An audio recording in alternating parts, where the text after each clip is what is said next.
আমি তখন ফুলগাজী আশরাফিয়া মাদ্রাসায় পড়াই। রাত্রে ঘুমাইলাম, স্বপ্নের মধ্যে দেখতেছি আমি দূরে এক জায়গায় কোথায় যাইতেছি। হঠাৎ আমার সামনে একটা নদী এবং নদীর এই পাড়ে প্রায় 30 হাত লম্বা একটা দেওয়াল। দেওয়ালের এইদিকেও দেখি না, ওইদিকেও দেখি না। এখন আমি দেওয়ালের নিচে দাঁড়ায় দাঁড়ায় কাঁদতেছি যে আমি আমার গন্তব্য পর্যন্ত কেমনে যাব, এই দেওয়ালটাই বা কেমনে ফাড়ি দেব, আর নদীটাই বা কেমনে পার হব। আমি দেওয়ালের নিচে দাঁড়ায় দাঁড়ায় কাঁদতেছি। এই সময়ের মধ্যে দেওয়ালের উপরে দাঁড়ানো হযরত নানুপুরি হুজুর রহমতুল্লাহ আলাইহি, আমার শেখ সৈয়দি ও উস্তাদি ও মুরশিদি হযরত মাওলানা শাহ জমিরউদ্দিন নানুপুরি রহমতুল্লাহ আলাইহি হুজুর উপর থেকে আমাকে ডাক দিয়েছেন, বাবা ফরিদ তুমি কাঁদতেছো কেন?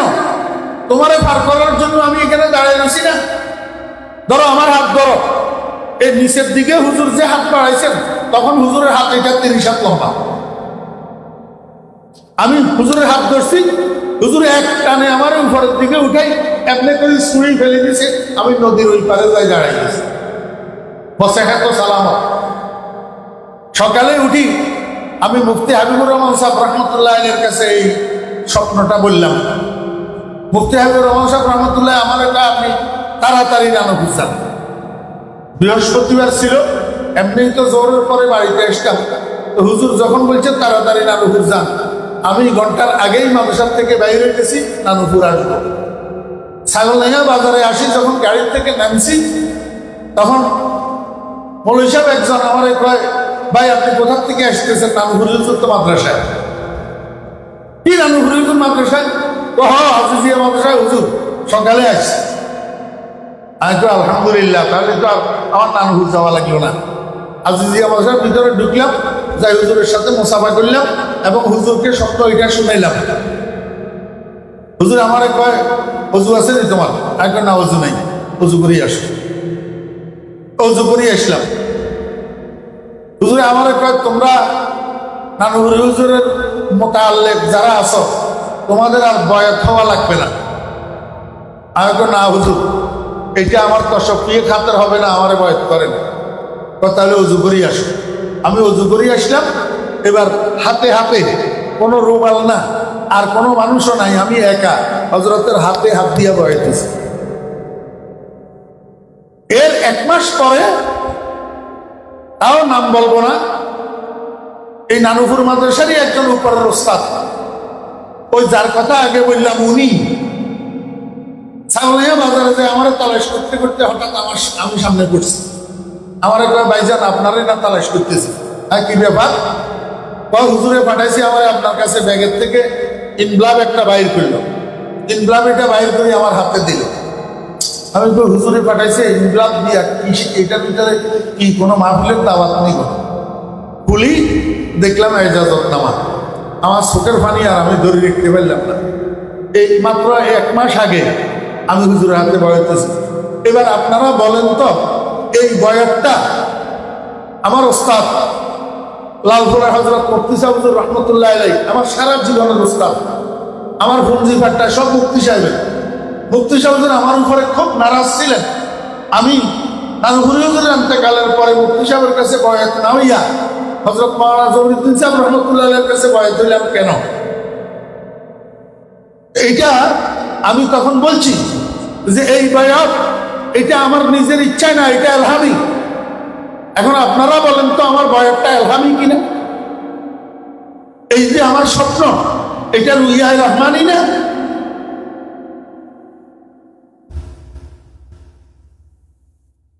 আমরা হুজুরের গোলাম। হুজুর শেষ দিকে, বয়সের শেষ ভাগে আমার ছেলে ডাকতেন, ছেলে। আর একটা ঘটনা বলি, না বললেই নয়, মনে বুঝতেছে না। নানুপুরের জলসা, বুধবার দিন আমার মাহফিল ছিল মধুনাঘাট। আমি রেলে ফেনী থেকে সিটাং আসতেছি, মনে হয় সীতাকুণ্ড পর্যন্ত আসছি। মোবাইলে কল আসছে, খুলি দেখি হুজুরের কল।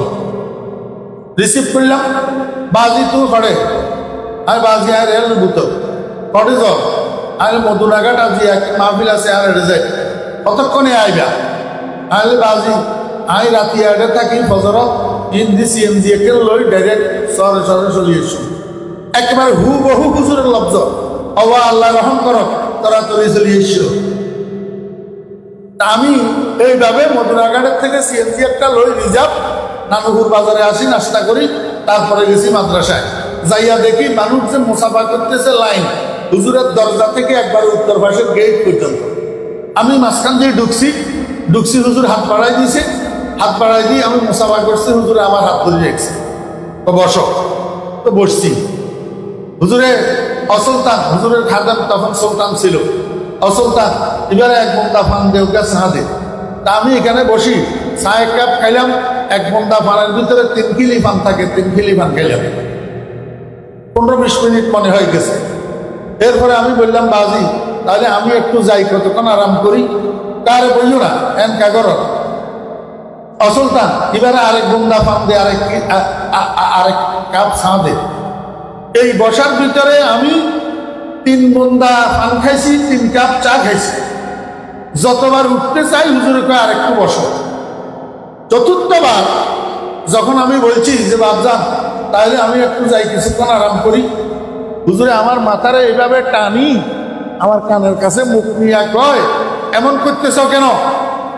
মাহফিলের পরের দিন আমারে আর 3 দিন আগে আল্লাহ আমারে স্বপ্নের মধ্যে বলে দিছে আমার হায়াত শেষ।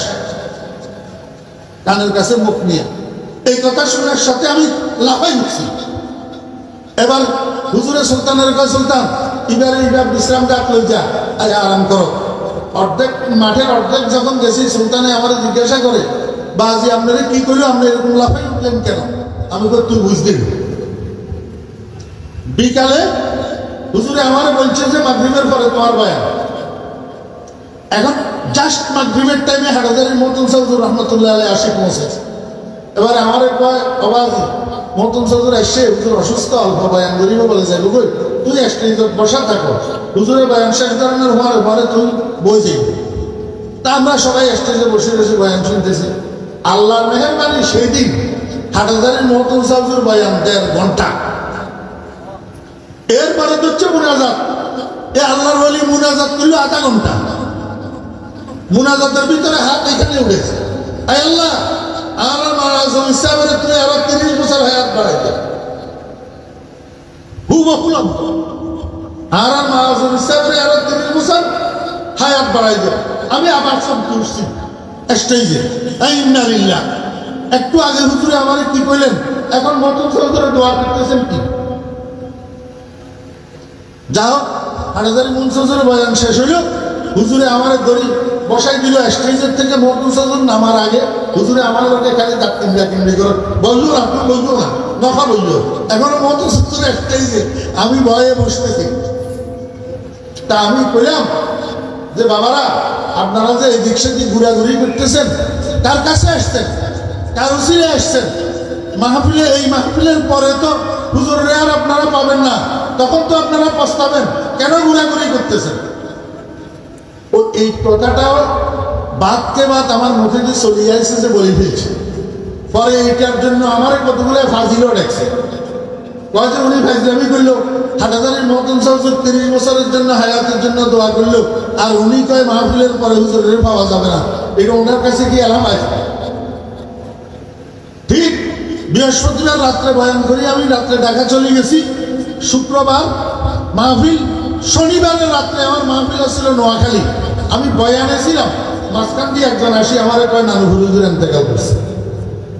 আমি এক চিৎকার মারি, পড়ে গেলাম। পড়ার থেকে উঠি আর স্টেজে দাঁড়াইলো, হাতিয়ার দিকেও তাকাইনি, এমনি সোজা গাড়িতে উঠি, সোজা নানু হুজুর চলে এসছে। এখানে এসছি আর এবারে সবাই আমারও ধরছে, কিরে ভাই আপনি কথা এটা কেমনে করলেন, আপনার কথা কেমনে লাগিল, মাহফিলের পরের দিন হুজুর কেমনে ইন্তেকাল গেল? আগে ভাই আমি বলি নাই, যার কথা উনি আমারে বলে গেছে, আমার কানে কানে বলছে। অতএব আমি যত নালায়েক, যত নাদান হই, আমি হযরত জি রহমতুল্লাহ আলাইহির রাজদান এই সিররে মউত হযরত জি আর কাউকে বলেন নাই। আলহামদুলিল্লাহ। আমরা লাঠি দিলে অত আমরা দরবার এগুলা ছেড়তে পারবো না। লাঠি দিলে আসবো নাকি? আউযু বিল্লাহি মিনাশ শাইতানির রাজীম। বিসমিল্লাহির রহমানির রহিম। ইউতিল হিকমাতা মান ইয়াশা ওয়া মান ইউতাল হিকমাতা ফাকাদ উতিয়া খায়রান কাসীরা। এই আয়াতটা পড়ছি আমি কিছু তালেবে ইলম ভাইরা আছেন ওনাদের দিকে লক্ষ্য করে। তবে আপনারা সর্বসাধারণ যারা আছেন আপনারাও বুঝবেন, আমি বুঝাই দেওয়ার চেষ্টা করবো ইনশাআল্লাহ। একদম অল্প সময়, লম্বা করব না। আল্লাহ সুবহানাহু ওয়া তাআলা ইরশাদ করেন, ইউতিল হিকমাতা মান ইয়াশা, আল্লাহ পাক যাকে চান হিকমত দান করেন। ওয়া মান ইউতাল হিকমাতা, এবং যে ব্যক্তি হিকমত প্রদত্ত হয়, যাকে আল্লাহ পাক হিকমত দান করেন, ফাকাদ উতিয়া খায়রান কাসীরা, সে ব্যক্তি প্রদত্ত হয়, প্রাপ্ত হয় অধিক অধিক মঙ্গল, অধিক অধিক কল্যাণ। অর্থাৎ দুনিয়া এবং আখিরাতের যত কল্যাণ, যত মঙ্গল, যত বালাই সব ওই মানুষটার ভাগ্যে জুটে যাকে আল্লাহ পাক হিকমত দান করেন। কত বড় দৌলত যেটার সাথে আল্লাহ পাক খায়রে কাসীরকে মুনসালিক করছেন। এখন বুঝার বিষয় হলো আমাদের হিকমত জিনিসটা কি। দেখেন, আমরা আরবি ভাষার কয়েকটা শব্দের প্রচলন আছে আমাদের মধ্যে। একটা হলো ইলম, একটা হলো আকল, একটা হলো ইলম, একটা হলো আকল, আর একটা হলো হিকমত। ইলম শব্দের অর্থ ইলম। ইলম শব্দের অর্থ কি? কথা বলেন। ইলম শব্দের অর্থ ইলম। ইলম শব্দের অর্থ জ্ঞান নয়। ইলম শব্দের অর্থ জ্ঞান নয়। যারা না বুঝে এই জন্য তারা স্কুল কলেজের গেটে লেখি রাখে উতলুবুল ইলমা ওয়ালাউ কানা বিসিন আল হাদিস। নবীজি বলছেন তোমরা চীন দেশে যাইয়া হইল জ্ঞান অর্জন করো। ওই আবার অনুবাদ লেখি রাখে উতলুবুল ইলমা মিনাল মাহাদি ইলাল লাহাদ আল হাদিস। তোমরা দোলনা থেকে কবর পর্যন্ত জ্ঞান অর্জন করো, আবার অনুবাদ লেখি রাখে। আমি আপনাদেরকে একটু জিজ্ঞেস করি, স্কুল কলেজে যেই জ্ঞান শিক্ষা দেয়, নবীজি কি দোলনা থেকে কবর পর্যন্ত এই জ্ঞান শিক্ষার জন্য বলছেন? স্কুল কলেজে যেই জ্ঞান শিক্ষা দেয়, নবীজি কি চীন দেশে যাইয়া হইল এই জ্ঞান শিক্ষার জন্য বলছেন? নবীজি দুনিয়াতে আসার সময় এই জ্ঞান নিয়ে আসছে। অতএব আমাদেরকে খেয়াল রাখতে হবে, ইলম ইলম, ইলমের কোনো অনুবাদ নাই। ইলমের অনুবাদ ইলম, ইলমের অনুবাদ ইলম।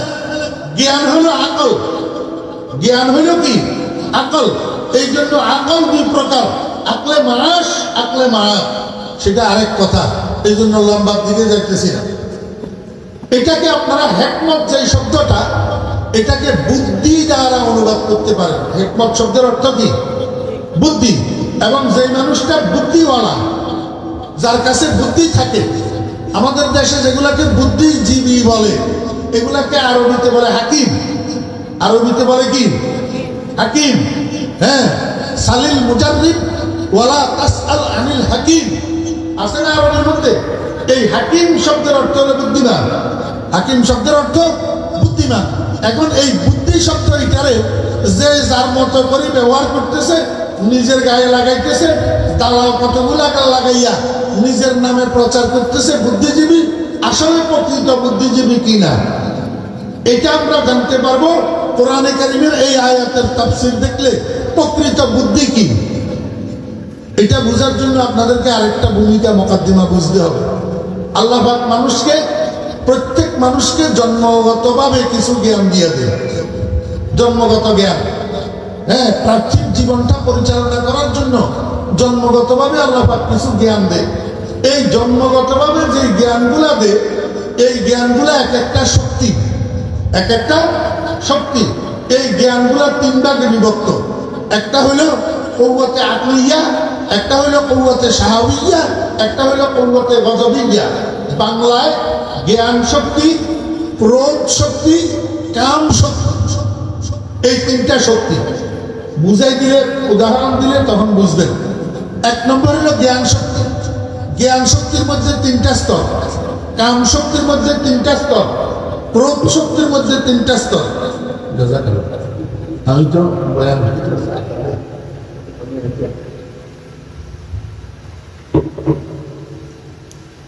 জ্ঞান শক্তির 3 স্তর, কাম শক্তির 3 স্তর, ক্রোধ শক্তির 3 স্তর।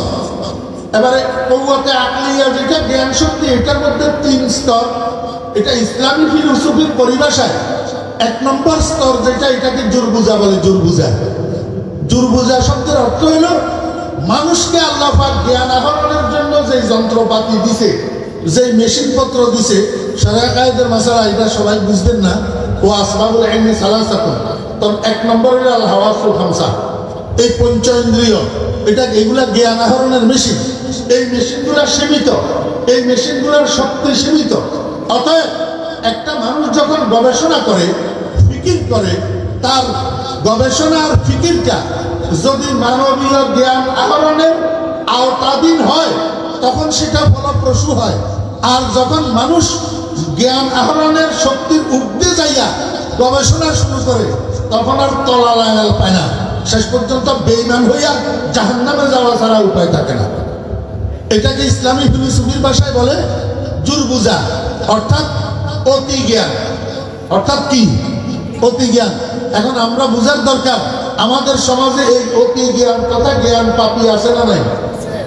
হ্যাঁ, গবেষণা করার এত জিনিস, এগুলা বাদ দিয়া আল্লাহ পাকের অস্তিত্ব, আল্লাহ পাকের জাত, আল্লাহ পাকের সিফাত, আল্লাহ পাকের কুদরত নিয়ে গবেষণা শুরু করে। তো একটা মানুষ যদি বঙ্গোপসাগরের তলা হাতাইতে চায়, এই বঙ্গোপসাগরের তলার নাগাল যদি না পায়, তাহলে বলবেই তো বঙ্গোপসাগরের তলা নাই। আসলে বঙ্গোপসাগরের তলা আছে না নাই? আছে। তো এই মানুষটা আল্লাহ পাকের জাত, সিফাত, আল্লাহ পাকের কুদরত নিয়ে যখন গবেষণা করে, তখন সসীম মেশিন দিয়া অসীম জিনিসের গবেষণা করতে গেলে শেষ পর্যন্ত কুল কিনারা নাই। তো দেয়ার ইজ নো গড কইয়া মরা ছাড়া আর উপায় থাকে না। বুঝে থাকলে বলুন, এই স্তরের জ্ঞানটা গ্রহণযোগ্য না অগ্রাহ্য?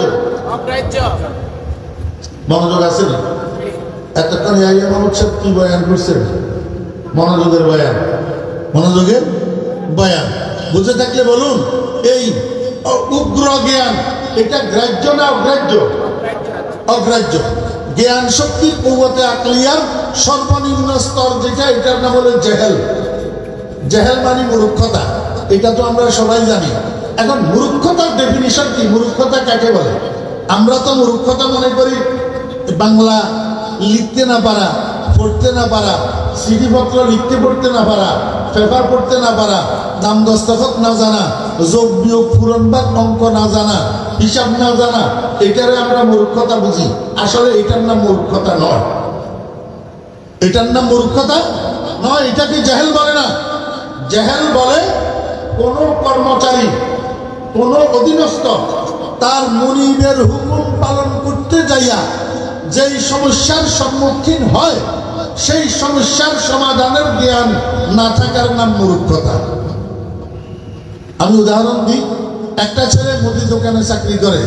এখন মুদি দোকানে মশারির ডাউল বিক্রি করেনি, তো মশারির ডাউলের পোটলা বান্ধব লাগে না। এখন কাস্টমার একটাই কয়, আমারে আধা কেজি মশারির ডাউল দাও। তো ছেলে এটা দোকানের পোলা মশারির ডাউলের পোটলা বান্ধি দিছে। এখন পোটলা থেকে জোর জোর করে নিচের দিকে মশারির ডাউল পড়ে যেতেছে। এখন কাস্টমার এটাই মহাজনের নিয়ে কাউন্টারে দেখেছে, দেখেন আপনার পোলা কি পোটলা বানছে, ডাউল পোলা সব পড়ে যায়। পোলা এটার ডাকি নিয়ে মহাজনে দিছে থাপ্পড়, বেয়াদব, এতদিন পর্যন্ত দোকানে কাজ করস, এখন মশারির ডালের পোটলাটা বানতে জানোস না। এই একজন মালিকের অধীনে সে যে চাকরি করে, সে যে গোলামি করে, ওই গোলামি করতে যাইয়া যেই সমস্যার সম্মুখীন হয়, এই সমস্যার সমাধানের জ্ঞান না থাকার নাম মূর্খতা। এবার বুঝে থাকলে বলুন তো, সারা দুনিয়ার মানুষ একজনের গোলাম কিনা? কথা কয় না। আমরা গোলাম নিয়ে একজনের, কার? আল্লাহ পাক আমাদেরকে গোলামি করার জন্য বলছেন না বলেন নাই? ইয়া আইয়ুহান নাস উবুদু রাব্বাকুম আল্লাযী খালাকাকুম ওয়াল্লাযীনা মিন ক্বাবলিকুম লাআল্লাকুম তাত্তাকুন। এখন আমরা যেহেতু সবাই আল্লাহর গোলাম, বুঝে থাকলে বলুন তো, আল্লাহর গোলামের মধ্যে সর্বশ্রেষ্ঠ গোলামি কোনটা? আল্লাহ রাসূলুল্লাহ সাল্লাল্লাহু আলাইহি ওয়াসাল্লাম, ইসতাকিমু ওয়া লাম তুহসু ওয়া'লামু আন্না খায়রা আ'মালিকুম আস-সালাত ওয়া লা ইউহাফিজু আলাল ওযু'i ইল্লা মুমিন। আও কামা ক্বালান নবী আলাইহিস সালাতু ওয়াস সালাম। আল্লাহ পাকের শ্রেষ্ঠ গোলামীর নামটা কি বলেন? কথা কয় না। পাঁচ ওয়াক্ত নামাজ, পাঁচ ওয়াক্ত নামাজ, এর চেয়ে উত্তম আর কোনো আমল নাই। এখন নামাজ যদি একটা মানুষ পড়ে, আল্লাহ পাকের গোলামি যদি করে, তো নামাজের বাইরে এবং ভিতরে কয় ফরজ? নামাজের মধ্যে ওয়াজিব কয়টা? কয়টা? 14টা। এখন নামাজের মধ্যে সেজদায়ে সহু আছে নি? সেজদায়ে সহু। এখন একটা মানুষ সারা জীবন নামাজ পড়তেছে, কিন্তু জীবনেও একটা সেজদা সে দেওয়া লাগে নাই, তার মানে কি তার নামাজের মধ্যে এমন ভুল হয় নাই যে ভুলে সেজদায়ে সহু লাগে? ভুল হয় নাই? অবশ্যই হয়েছে, কিন্তু কোন ধরনের ভুলের কারণে সেজদায়ে সহু দেওয়া লাগে সেই জ্ঞান তার কাছে না। এটার নাম জেহেল, এটার নাম মূর্খতা, এটার নাম কি? আমার ভাইয়েরা, আপনি উচ্চতর ডিগ্রি ধারণ করলেন, উচ্চতর ডিগ্রি অর্জন করলেন, ইঞ্জিনিয়ারিং পাশ করলেন, MBBS পাশ করলেন, ডক্টরেট পাশ করলেন, FCPS FRCS ডাক্তার হলেন, কিন্তু যদি দোয়ায় কোনো ভিতরের নামাজের দোয়ায় কোনোটা শুদ্ধ করে মুখস্থ না জানেন, জানাজার নামাজের দোয়াটা যদি শুদ্ধ করে মুখস্থ না জানেন, তাহলে আপনি একটু ফতোয়া দেন আপনি জ্ঞানী না মূর্খ? কয় না, মানুষ এগুলো কয় না। আপনি কথা বলার সময় তো এত বড় বড় চাইতে চাইতে কথা বলেন, এক এক কথা ফাসমান ফাসমান ওজন, কিন্তু জানাজার নামাজের দোয়াটা তো পারেন না। আব্বার জানাজার নামাজ পড়ার জন্য গেছেন, মুখের মধ্যে তালা মারি দাঁড়াইয়া রয়েছেন, আল্লাহু আকবার, আব্বারে ঠকে এসলেন। কি লাভ হইল আপনার ডিগ্রির? কি দাম হইল আপনার সার্টিফিকেটের? কি দাম হইল আপনার MBBS গিরির? কি দাম হইল আপনার ডক্টরেট গিরির? আপনি তো জানাজার নামাজের দোয়াটা মুখস্থ জানেন না।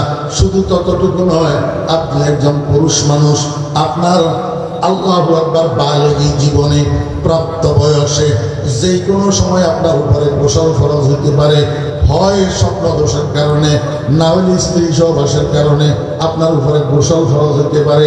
এখন এই ফরজ গোসলটা আদায় করার জন্য কয়টা ফরজ আপনাকে আদায় করতে হবে? গোসলের কয়টা ফরজ এটা তো আপনি জানেন না। 2 ঘন্টা যদি ঝর্ণার নিচে আপনার নামি দামি বাথরুমের মধ্যে ঝর্ণার নিচে 2 ঘন্টা দাঁড়ায় থাকবেন, খোদার কসম গোসলের 3 ফরজ যতক্ষণ আদায় হবে না ততক্ষণ আপনার ফরজ গোসল আদায় হবে না, আপনার শরীরটা পবিত্র হবে না। এই শরীর নিয়ে নামাজ পড়তে পারবেন না, মসজিদে প্রবেশ করতে পারবেন না, কোরআন শরীফ স্পর্শ করতে পারবেন না। আমার ভাইয়েরা, দোস্ত আহবাব, আপনি যত বড় ডিগ্রিধারী হন না কেন, গোসলের ফরজ যদি আপনার জানা না থাকে, দোয়ায়ে কুনুত যদি আপনার জানা না থাকে, তাশাহুদ যদি আপনার জানা না থাকে, জানাজার নামাজের দোয়া যদি জানা না থাকে, গোড়ার ডিমও আপনি শিক্ষিত হইতে পারেন নাই, আপনি জ্ঞানী হইতে পারেন নাই। আপনার মতো মূর্খ এই পৃথিবীতে আর কেউ নাই। জাহেল, জাহেল। আমার ভাইয়েরা, এই উম্মতে আপনি এতটা জ্ঞান শক্তির মিডিয়াম স্তর, যেটা মিডিয়াম স্তর, একটা হলো উগ্র স্তর, আরেকটা নিম্ন স্তর। উগ্র স্তরের নাম জুরবুজা, নিম্ন স্তরের নাম জেহেল, আর মিডিয়াম স্তরের নাম হলো এলেম। মিডিয়াম স্তরের নাম হলো এলেম।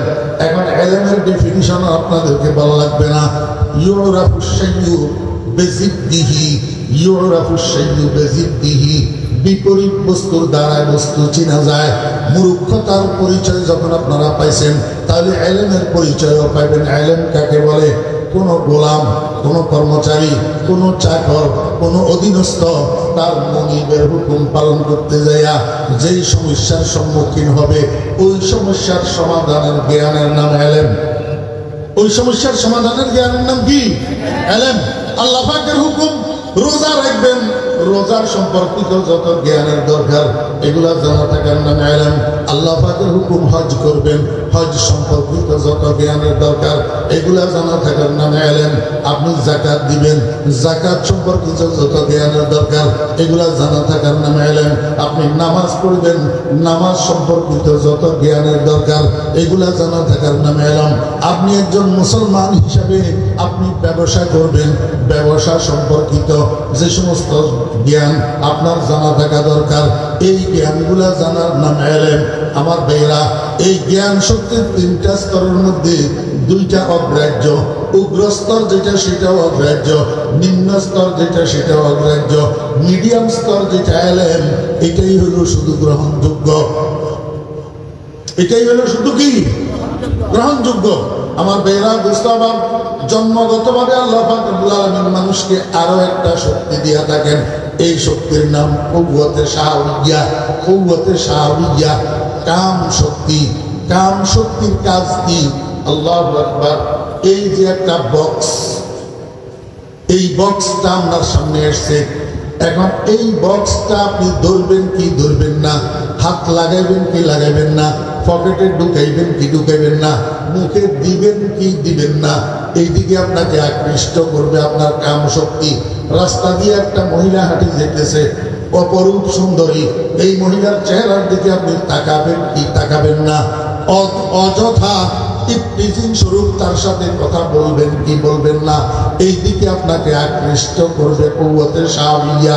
আমার ভাইরা দোস্ত বাবারা, এই কুওয়াতে শাহওয়িয়া তথা কাম শক্তি, কাম শক্তি এটার মধ্যে তিনটা স্তর। এটার মধ্যে তিনটা স্তর। এক নম্বর স্তর সর্ব উগ্র স্তর যেটা কাম শক্তির, এটা ইসলামী ফিলোসফির পরিভাষা এটাকে বলে খবাসত। এটাকে বলে কি? খবাসত। যার মধ্যে এটা থাকে তাকে বলে কবিজ। তাকে বলে কি?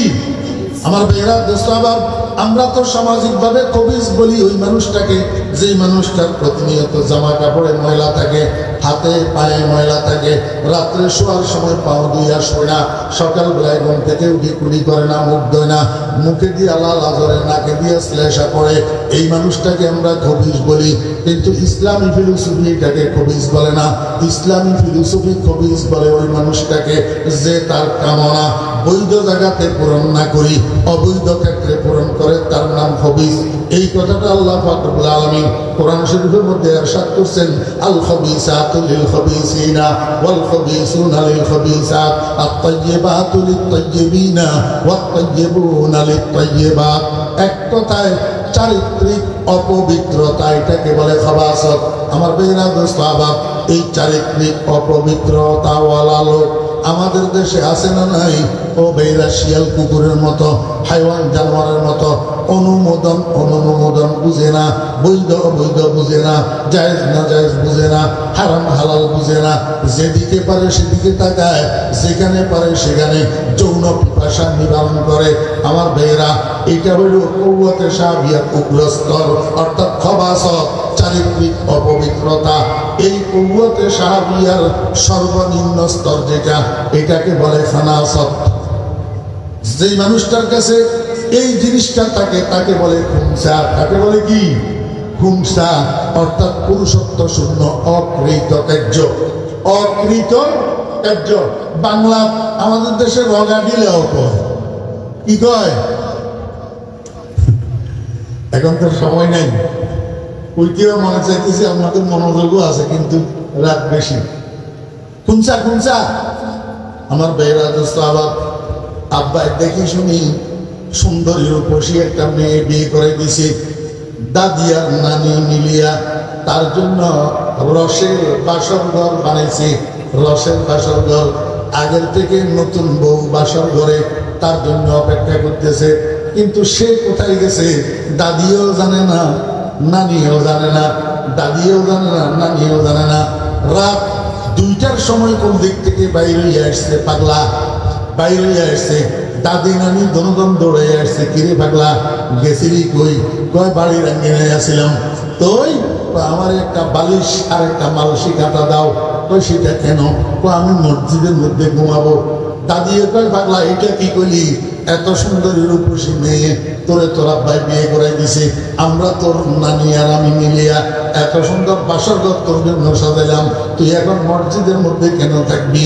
এখন ছেলে এটা মুখের দাদির কানের কাছে নিয়ে ফিসফিস করি কয়, দাদু তোমরা যত যা কিছুই বলো, আব্বাই বিয়ে করেছে ঠিক, কিন্তু আমার মতামত তো কেউ আমার মতামত তো তোমরা নেও নাই। আমি তো আল্লাহু আকবার যৌন শক্তির দিক থেকে কাহতবাতে সাউবি হাজা, কাহতবাতে সাউবি আজ আমি তো অকৃতকার্য, আমার তো শরীরে কিচ্ছু নাই, আমি বাসর করে যাইয়া কি করব? আমার ভাইরা দোস্তাবাব বুঝে থাকলে বলুন না, এই অকৃতকার্যতা এটা গ্রহণযোগ্য না অগ্রাহ্য? কথা কয় হ্যাঁ, অকৃতকার্যতা। তাহলে আপনারা যদি কথা কর না, তাহলে আপনারা নামরদ ইনসান। হ্যাঁ, নামরদ হওয়াটা গ্রহণযোগ্য, অগ্রাহ্য না? আমার ভাইরা দোস্তাবাব, হ্যাঁ, ওই চারিত্রিক অপবিত্রতা সেটাও অগ্রাহ্য, আবার নামরদ হওয়া এটাও অগ্রাহ্য। এই দুটোটার মাঝখানে একটা স্তর আছে, এই স্তরের নাম ইফফত। এই স্তরের নাম কি? ইফফত। ইফফত কাকে বলে? আমার ভাইরা দোস্তাবাব, এটা চারিত্রিক পবিত্রতা। চারিত্রিক পবিত্রতা, যেই মানুষগুলোর কাছে ইফফত থাকে তাদেরকে আফিফ বলে। পুরুষ হইলে আফিফ বলে, মহিলা হইলে আফিফা বলে। আমার ভাইরা দোস্তাবাব, চারিত্রিকভাবে পবিত্র নারী পুরুষ, পবিত্র নারী পুরুষ, এরা নিজের জন্য বৈধ ক্ষেত্র ছাড়া অন্য জায়গায় যৌন কামনা নিবারণ করে না, যৌন কামনা যৌন ক্ষুধা মিটায় না, নিজের জন্য বৈধ চেহারা ছাড়া অন্য চেহারার দিকে তাকায় না। এই মানুষগুলোর নাম আফিফ, আফিফা। এটার নাম দরজায় ইফফত, চারিত্রিক পবিত্রতার স্তর, এটা গ্রহণযোগ্য। তাহলে জ্ঞান শক্তির এলেম আর কাম শক্তির ইফফত মনে আছে? জ্ঞান শক্তির এলেম আর কাম শক্তির ইফফত, এই দুটা হলো গ্রহণযোগ্য। আর একটা শক্তি আল্লাহ রাব্বুল আলামিন মানুষকে জন্মগতভাবে দিয়ে রেখেছে, সেই শক্তিটার নাম হলো কুওয়াতে গজবিয়া, ক্রোধ শক্তি, রাগ। রাগ কি? রাগ। আল্লাহু আকবার। আমাদের মধ্যে রাগ আছে না নাই? মুফাসসিরিন কিরাম রাহিমাহুল্লাহ লেখেন, এই রাগের তিনটা স্তর আছে। আল্লাহু আকবার। রাগের উগ্র স্তর একটা আছে, উগ্র স্তর। এই উগ্র স্তরের নাম জাহবাজা। উগ্র স্তরের নাম কি? জাহবাজা। যখন রাগ আসে তখন তার কাছে আর হিতাহিত জ্ঞান থাকে না, নিজের ঘরের আসবাবপত্র ফিটাইয়া সব ভাঙ্গি চুরমার করে, নিজের সন্তানেরই ফিটায়, নিজের বউয়েরই ফিটায়। হ্যাঁ, কথায় কথায় চট করে বউয়ের তালাক দিয়ে বসে থাকে। এটা হলো উগ্র রাগ। বুঝে থাকলে বলুন না, এই উগ্র রাগটা গ্রহণযোগ্য না অগ্রাহ্য? এই কুওয়াতে গজবিয়া তথা ক্রোধ শক্তির সর্বনিম্ন স্তর যেটা, এটাকে বলে জুবুন। এটাকে বলে কি? জুবুন। এই জুবুন শব্দের অর্থ হলো কাপুরুষতা। যতটুক একটা মানুষ জীবিকা নির্বাহ করার জন্য, নিজের অধিকার রক্ষা করার জন্য যতটুক রাগ তার কাছে থাকার দরকার, এতটুক রাগও তার কাছে নাই। এটা হলো জুবনওয়ালা কাপুরুষ। আমার ভাইয়েরা, নিজের দোকানের মধ্যে নিজে দোকানদারি করতেছে, সন্ত্রাসী একটা লাঠি লয়ে আসি, কয় এই বেড়া বাইরে, এটা আমার দোকান। হাতে ভাইয়া মারি না, বাইরে বাইরে দিয়ে বাইরে। তার মানে নিজের হকটা, নিজের অধিকারটা রক্ষা করার মতো জ্ঞান তার কাছে নাই। এখন আমাদের অবস্থা এরকম হচ্ছে, মুসলমানেরা আমরা একদিকে কতগুলা, আরেকদিকে কতগুলা, একবার এদের নিচে আরেকবার ওদের নিচে। আমার ভাইয়েরা দোস্তাবাব, একবার এদের অধীনে আরেকবার ওদের অধীনে। আর আমাদের জন্য এই দুই দেশের এক দেশও আমাদের কল্যাণকামী না। কিন্তু আমরা মুসলমানের ঈমান এত দুর্বল হয়ে গেছে যে আমরা নিজেদের অধিকারকে রক্ষা করার মতো রাগ আমাদের মধ্যে নাই। মনোযোগ আছে? এই দুইটা স্তরের মিডিয়াম স্তরের নাম হলো সুজাত। মিডিয়াম স্তরের নাম কি? সুজাত। সুজাত মানে বীরত্ব। সুজাত মানে কি? বীরত্ব। আমার ভাইয়েরা দোস্তাবাব, এখন তো আমরা বীরত্ব বলতে বুঝি সবলের দুর্বলের উপর অন্যায়ভাবে অত্যাচার করা, এটাকে আমরা বীরত্ব বুঝি।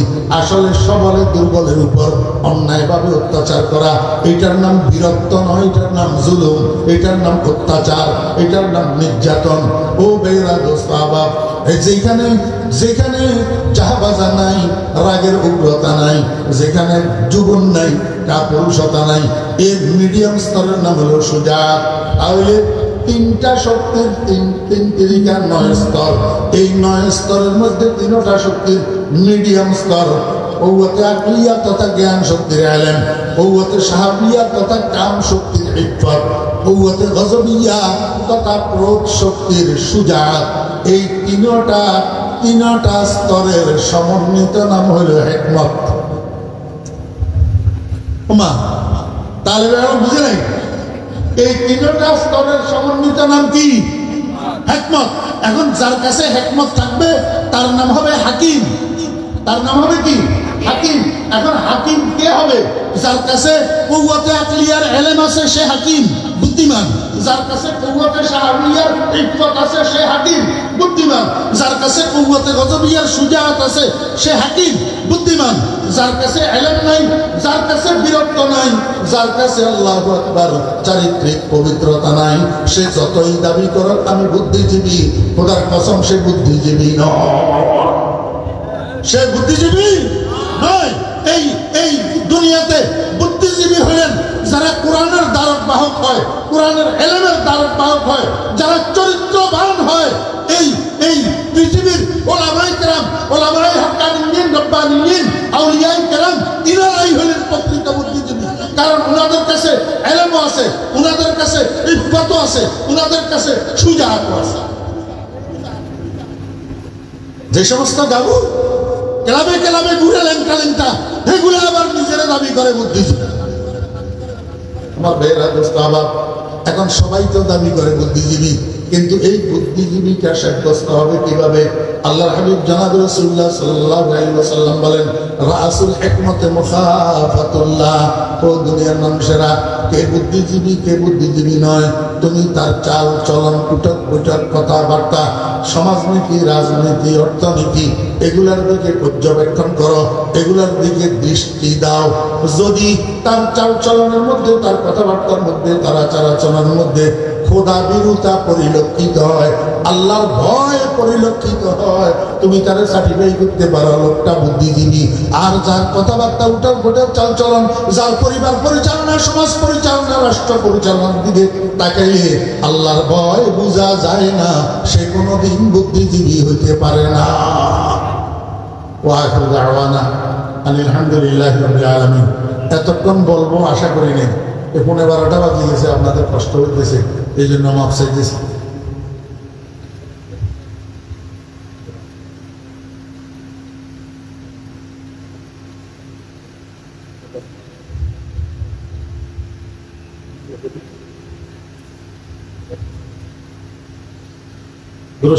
اللهم صل على محمد وعلى آل محمد كما صليت على إبراهيم وعلى آل إبراهيم إنك حميد مجيد.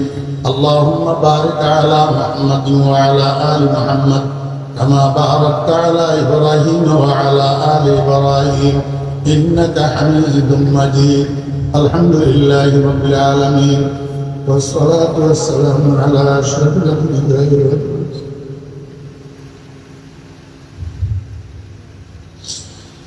ربنا ظلمنا أنفسنا وإن لم تغفر لنا وترحمنا لنكونن من الخاسرين. ربنا هب لنا من أزواجنا وذرياتنا قرة أعين واجعلنا للمتقين إماما. رب ارحمهما كما ربياني صغيرا.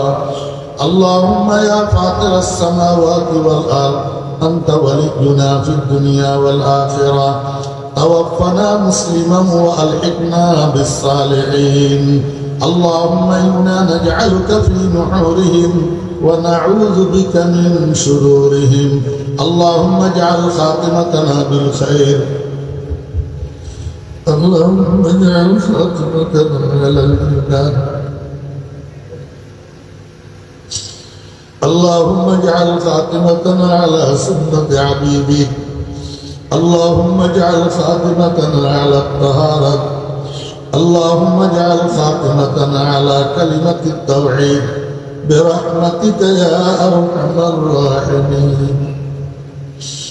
يا الله يا أرحم الراحمين.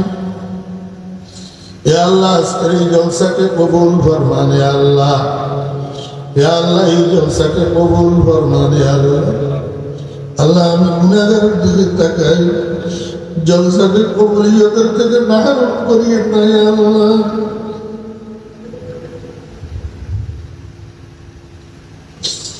या अल्लाह এই জলসাকে কবুল ফরমান ইয়া আল্লাহ ইয়া আরহামার রাহিমিন ইয়া আল্লাহ শুরু থেকে শেষ পর্যন্ত যত আলোচনা হয়েছে দয়া করে ভুল ত্রুটিগুলো মাফ করে দেন ইয়া আল্লাহ সহিহ কথাগুলোকে আমাদের সকলের এবং এলাকাবাসীর জন্য হেদায়েতের এবং নাজাতের উসিলা করে দেন ইয়া আল্লাহ ইয়া আরহামার রাহিমিন এই এদারাকে কবুল ফরমান ইয়া আল্লাহ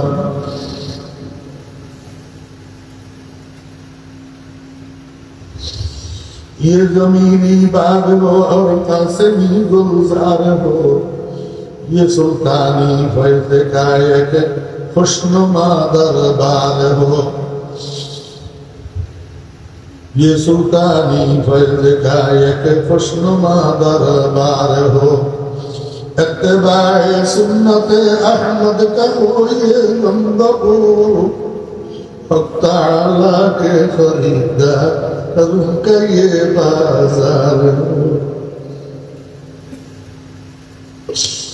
ऐ खुदा इस दौर जुल्मत में तेरे ये दरसगा मतलाए अनवार हो फिर मजहरे असरार हो या अल्लाह या अरहमर राहिमीन এই জলসার উপরে এদারার উপরে আমার কলিজার টুকরা শেখ হযরত জি রহমাতুল্লাহ আলাইহি ফয়ুজাত জারি করে দেন আল্লাহ হযরত মানপুরি হুজুর রহমাতুল্লাহ আলাইহি ফয়ুজাত জারি করে দেন আয় আল্লাহ বটিয়া মুক্তি সাধু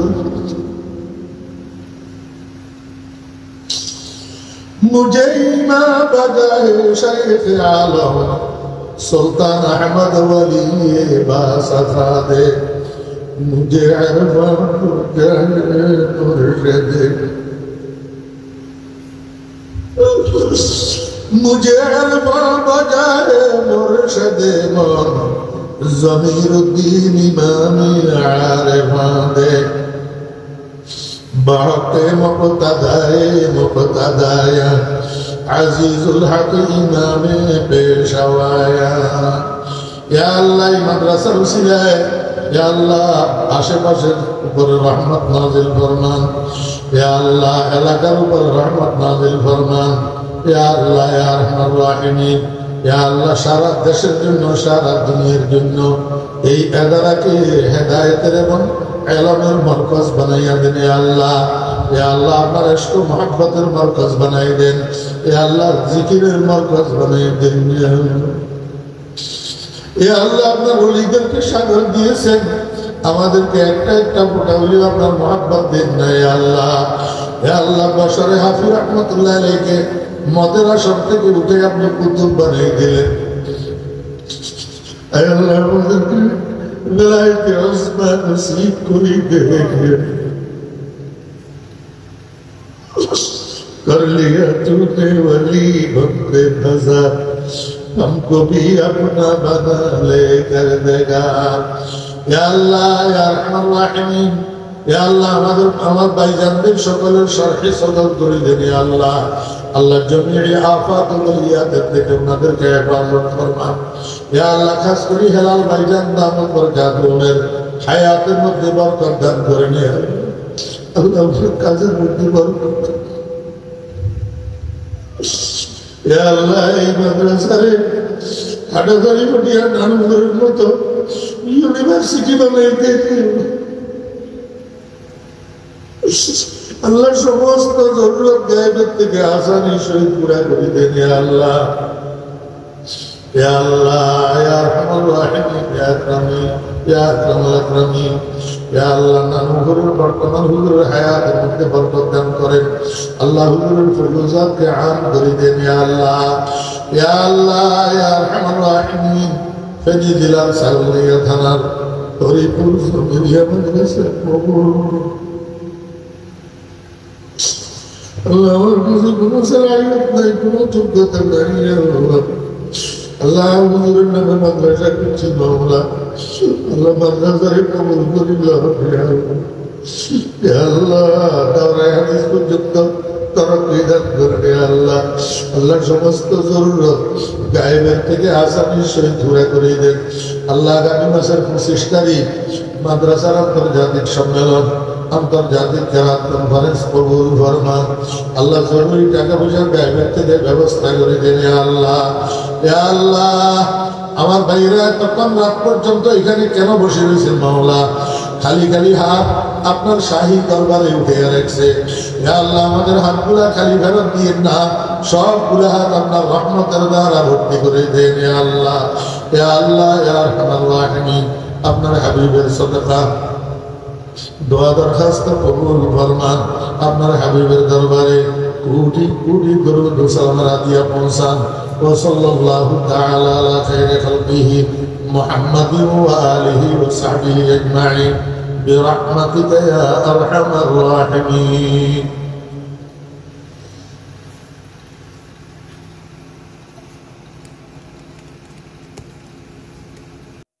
قال رسول الله صلى الله عليه وسلم رأس الحكمة مخافة الله أو كما قال النبي عليه الصلاة والسلام. محترم صدر جلسہ گرامی قدر حضرات علماء کرام সমাবেত برادران ইসলাম আজিজ তলাবায়ে আযম,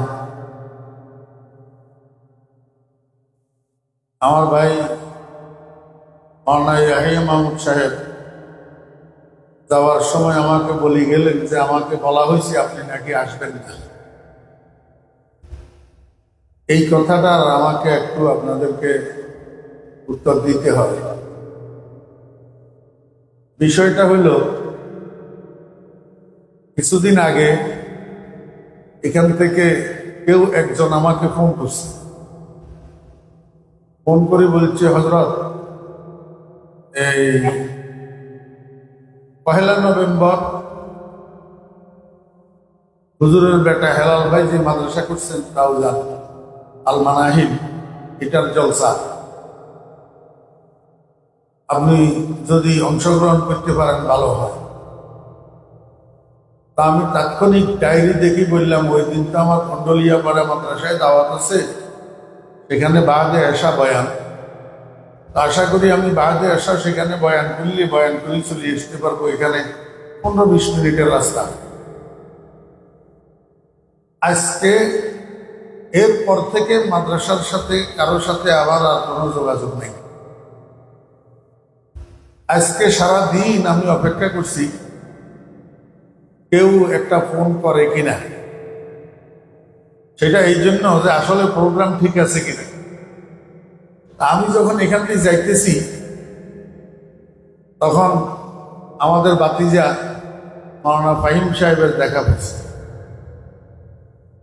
এবং মাইকের আওয়াজ তো শুনতেছি, মাহফিল চলতেছে। তখনই আমি খেয়াল করছি যে যাওয়ার সময় এখান দিয়ে হইয়াই যাবো ইনশাআল্লাহ। এর মধ্যে একটা ফেঁস লাগাইলেও উনি আমাকে যেটা বলছি আর কি, বাবুনগর মাদ্রাসার কারি সাহেব, কারি ওলিউল্লাহ আমার কাছে আসি, আমাকে বলল হুজুর আপনি কি ওই মাদ্রাসার মাহফিলে যাবেন? সে ঠিক করি মাদ্রাসার নামটাও বলতে পারে না, জায়গার নামটাও বলতে পারে না। তো আমি বললাম যে ওইখানে তো আমাদের ভাইজান হেলাল ভাইজানের একটা প্রতিষ্ঠান হয়েছে আল মানাহিল, সেখানে না মাহফিল, যাবো তো ইনশাল্লাহ। কিন্তু ওনারা তো কেউ এই পর্যন্ত একটা ফোনও করে নেই আজকে সারাদিন। তো উনি আমারে বলল যে আমার কাছে ফোন করছিল, জিজ্ঞেস করছে যে আমরা হুজুরের নেওয়ার জন্য সেখানে আসবো কি না। আমি বললাম আপনি কি বললেন? তা আমি বলছি এখান থেকে এখানে আসতে 1 ঘন্টা লাগবে, আর এখানে তো হুজুরের বয়ান 9:30টায়। এখন এখান থেকে ফারেক হইয়া আবার হুজুর এখানে কতক্ষণে যাবে, আপনারাও তো আসতে 1 ঘন্টা লাগবে। তা আমি ওনাকে বললাম আপনি এই কথাটা কেন বললেন? আমার সাথে কথা না বলি আপনি এই কথাটা কেন বললেন? 9:30টায় এখানে আমার বয়ান আপনারা বলছে কে? এখানে তো আমার বয়ান 9:30টায় না, ওনাদের সাথে আমার কথা হয়েছে বাদে এসে আমার বয়ান 9:45 এসার নামাজ হলে 9টায় ওনারা আমার বয়ানে দিবে, 9টা থেকে 10টা 1 ঘন্টা আমি বয়ান করব। এখান থেকে মানাহিল যাইতে 15 থেকে 20 মিনিট সময় লাগবে। আর আপনি একজন আলেম মানুষ, আপনার বাড়ি এখানে, আপনি 1 ঘন্টা সময় লাগবে কেন বললেন? এখন আমরা আসার সময় একবারে খন্ডলিয়া পাড়া থেকে এখান পর্যন্ত গড়ি ধরিয়ে এসছি 20 মিনিট। এখন এই লোকটা 1 ঘন্টা লাগবে বলি, 9:30টায় বয়ানে দিবে বলি, উনারে রহিত করাই দিছে, তার মানে হুজুর আসবে না। অথচ আমার সাথে কারো কোনো কথা হয় নাই, আমি আসবো কি আসবো না, হ্যাঁ না, কেউ জিজ্ঞাসাও করে নাই, কাউকে বলিও নাই। তাহলে আইয়ামা উৎসব কোথা থেকে বললেন আপনি নাকি আসবেন না? এই কথাটা কে বলল?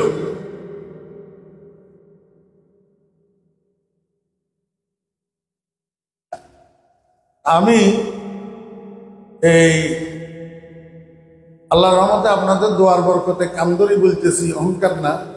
আর হেলাল ভাইজানরা তো বলতে পারবেন, ওনারা ছোট থাকলেও। আমি কিন্তু নানুপুর মাদ্রাসার ইতিহাসের একটা মেধাবী ছাত্র। আমি নানুপুর মাদ্রাসার দাওরায়ে হাদিসের বৎসর আমার কুল মাদ্রাসার নম্বরে আউয়াল হয়েছি। এবং আমি আমার আসাদুল্লাহ কেরামরা নিচের জামাতগুলার সুয়াল আমাকে দিয়া করাইতেন, অনেকে পরীক্ষার কাগজও কাটাইতেন। আমার ভাইজানেরা বর্তমান বিশ্ব হুজুররা মেশকাত করতেছে, আমরা দাওরা করতেছি। এই ভাইজানের পর জালালানের সুয়ালও আমি করছি, নম্বরও আমি দিছি। কিন্তু আমি সালাকি পছন্দ করি না। এই মানুষটা মাঝখানে সালাকি করি এই সমস্যাটা সৃষ্টি করছে ওই কারি সাহেব। এটার কতগুলা কারণ আছে, কাম জলসার মধ্যে বলা যাবে না।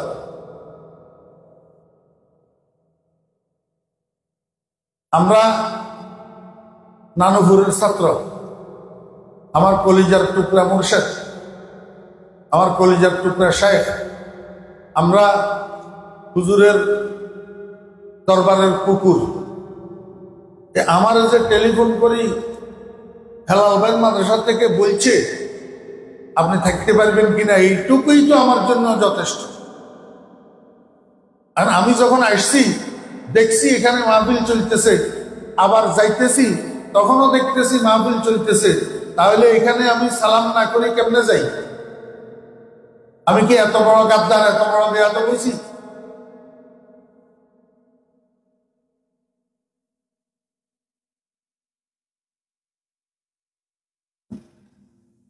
যাই হোক, अजीब दर्द से अंदर दिल अगर गोयम जुबां सोजत वगर दर दिल निहादारम दिमागो तूफान सोजत। কিছু কিছু কথা অন্তরের ভিতরে এমন থাকে যেগুলা বলা যায় না। আজকে আমরা যারা জাতির ইসলাহ করি, আমাদের ইসলাহ করার দরকার। আগে আমাদের ইসলাহ হওয়ার দরকার। আমাদের জাহের আর বাতিন এক না। আমাদের মধ্যে রিয়া, সোমা, তাকাব্বুর আমাদের ভিতর।